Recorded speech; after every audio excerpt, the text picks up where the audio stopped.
Bonsoir à tous, merci d'être avec nous sur RTI 1 pour ce flash de 18 h. Ce mardi 16 août, c'est la date de démarrage des épreuves orales du brevet de technicien supérieur BTS. Mais sur le terrain ce matin, les choses se mettaient difficilement en place. Certains candidats n'avaient jusque-là pas encore de convocation, d'autres peinaient encore à retrouver leur centre de composition. Le reportage de Grace Kando. Centre de bureautique, de communication et de gestion CBCG dans la commune de Cocody. Ici, il est un peu plus de 8 heures et les 7734 candidats au brevet de technicien supérieur BTS sont encore dehors. Portail fermé, le tableau d'affichage des listings des candidats est encore nu. Jusqu'à présent, nous sommes en attente et on ne sait pas effectivement à quelle heure les épreuves vont démarrer. Nous avons retiré la première convocation et ça c'est la deuxième. Moi, ce matin nous sommes venus, on nous fait croire encore que nous devons aller retirer une troisième convocation aussi. Donc on ne comprend pas. Bon, on a dû envoyer une camarade pour aller retirer pour nous. Et puis on est là, on tourne, on ne sait pas à quelle heure passer, on ne sait pas dans quel centre passer, on est mélangé, on ne sait même pas. Les professeurs sont là, la salle, le secrétariat n'est pas encore prêt. Nous nous interrogeons. Technique de vente et négociation est la première épreuve à affronter au cours de cette matinée. Mais le retard accusé avant le démarrage de l'épreuve s'explique. Les listings sont arrivés ce matin, mais cela s'explique par le fait qu'il y a eu une séance de rattrapage des inscriptions les samedis et dimanches.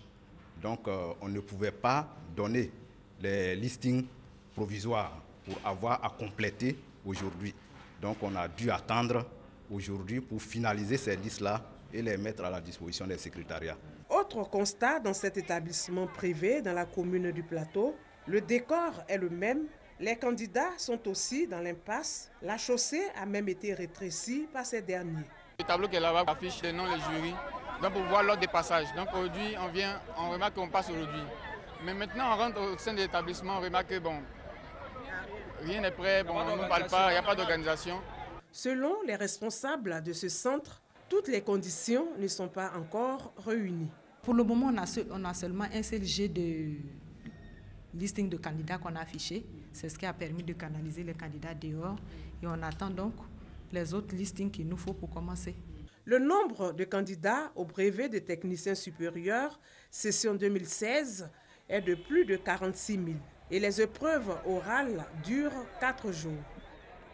Nous reviendrons sur cette situation dans le journal de 20 h. 5 600 musulmans ivoiriens sont inscrits cette année pour le pèlerinage à la Mecque, 5e pilier de l'islam. Le premier vol décolle ce mardi.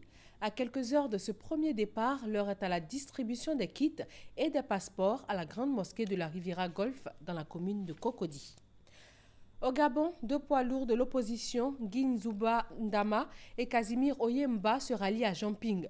L'ancien président de l'Assemblée nationale et l'ex-premier ministre retirent leur candidature et demandent à voter pour Jean-Ping.